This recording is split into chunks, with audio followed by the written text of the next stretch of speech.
Welcome to my channel. स्वागत है दोस्तों हमारे यूट्यूब चैनल में। आज आप सभी को बताया जाएगा 12th क्लास के हिस्ट्री, जिसका पार्ट हम लोग 5th देखेंगे। 5th पार्ट का ये तीसरा पार्ट है। 2 पार्ट पहले ही हम लोग वीडियो अवेलेबल करा दिया गया है। जिनको वीडियो देखना है, इस वीडियो के आइकन में उसका लिंक दिया हुआ है, वहां से जाकर आप उसको वॉच कर सकते हैं, देख सकते हैं। तो चलते हैं अपने फर्स्ट टॉपिक पे। इब्न बतूता के अनुसार इब्न बतूता जो था वो भारत में संचार प्रणाली को देखकर दंग रह गया, विचित्र रह गया। इब्न बतूता के अनुसार डाक प्रणाली बहुत ही अनूठी थी। इसमें व्यापारियों के लिए लंबी दूरी तक सूचना तथा माल भेजना भी आसान। सिंध से दिल्ली की यात्रा में 50 दिन लगते थे, लेकिन गुप्तचरों द्वारा खबर और 5 दिन में ही सूचना पहुंचा दिया जाता था। ये देखकर इब्न बतूता दंग रह गया। यहाँ के ये व्यवस्था देखकर दंग रह गया। ये डाक व्यवस्था की एक अनूठी देन थी। उसके बाद क्या हुआ, इब्न बतूता द्वारा डाक व्यवस्था का वर्णन। डाक व्यवस्था जो थी वो दो प्रकार की थी।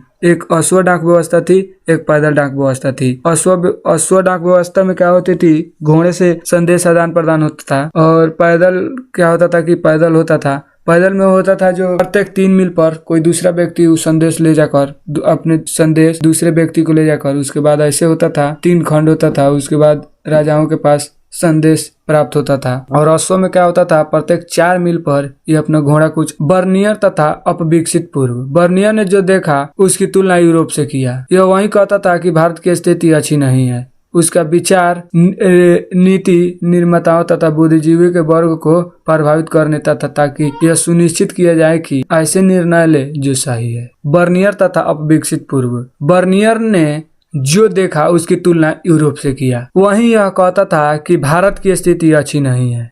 उसका विचार नीति निर्माताओं तथा बुद्धिजीवी को प्रभावित करने का था ताकि यह सुनिश्चित किया जाए कि ऐसे निर्णय ले जो सही हो, जो गरीबों के लिए सही हो। उसके बाद उन्होंने एक बुक लिखी, बर्नियर के ग्रंथ travel in the Mughal empire. इसमें उसने बड़े अच्छे ढंग से गहन चिंतन किया। उसके बाद विचार किया। उसके पूरे वर्णनों में भारत पश्चिमी देशों के मुकाबले निम्न कोटि का बताया। अगला प्रश्न है भूमि स्वामित्व पर प्रश्न। बर्नियर जो देखा वो यहाँ के भूमि पर किसानों का अधिकार नहीं थी, यह गलत बताया। बर्नियर के अनुसार भारत में निजी भू स्वामित्व का अभाव था, यानी यहाँ गरीबों के कोई जमीन उमीन नहीं थी। राज्य का भूमि पर स्वामित्व जनता तथा राज्य दोनों के लिए हानिकारक थी। यानी राज्य का भूमि पर स्वामित्व जनता तथा राज्य दोनों के लिए हानिकारक थी। यानी अगर किसान का जमीन नहीं हो तो अच्छे से देख रेख नहीं करेगा। उसे लगा कि मुगल साम्राज्य में सम्राट सारी भूमि के मालिक है, जो इसे अपने अमीरों के बीच बांटता होगा। भूपारक अपने बच्चों को भूमि नहीं दे सकते थे, इसके लिए उत्पादक स्तर बनाए रखने में उदासीन थे। यानी अगर कोई अपना खेत नहीं होगा, वो मन दिल से फसल नहीं उगाएगा, इससे कृषि का विनाश हुआ।